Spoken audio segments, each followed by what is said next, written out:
10-year note Treasury yields making a big move higher today, getting as high as 169. That's the highest we've been since April 13th. And going back to last Friday, it's pretty much been a straight shoot higher after the initial decline we saw in yields after that very, very weak non-farm payroll number.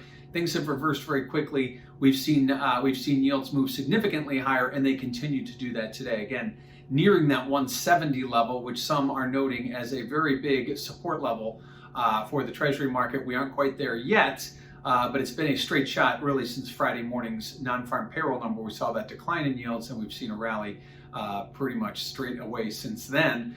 Today we did have a $41 billion 10-year note auction. That actually went very strong at about the same yield we saw a month ago.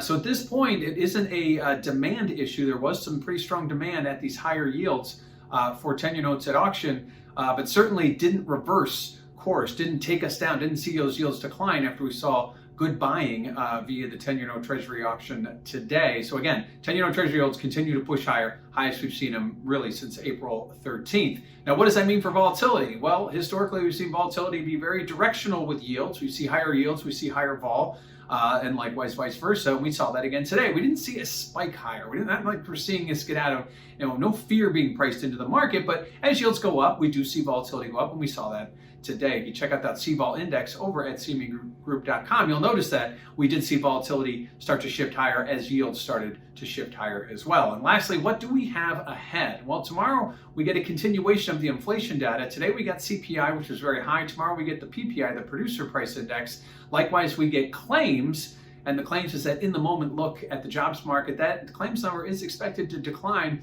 to about 490,000 new filings last week.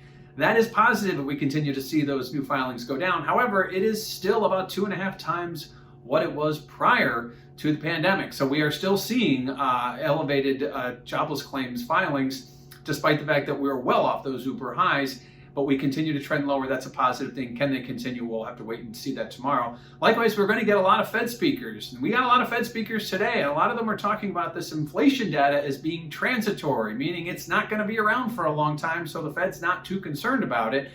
But after today's very strong CPI number and some of the other numbers we've seen leading up to that, the market's starting to scratch its head a little bit, and you start to see short-term rates nudging higher in anticipation of a Fed hike sooner rather than later. Right now, we're still anticipating the first Fed rate hike to come sometime in early 2023. But if you look at some of these short-term interest rates, you'll look at them nudging higher as there is maybe a possibility of the market turning here prior to when the Fed says they're going to go. That'll be interesting to see. It's going to be a little bit of a tug of war between the Fed and the market.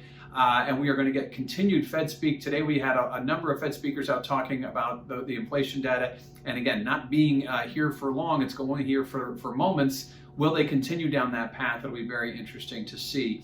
But certainly we have to keep an eye on what's going on in interest rates and yields because they continue to go higher, suggesting inflation is a problem while the Fed said it isn't. So looking at 10-year note yields up to their highest in almost a month, as we continue with more data and more Fed speak to end the week.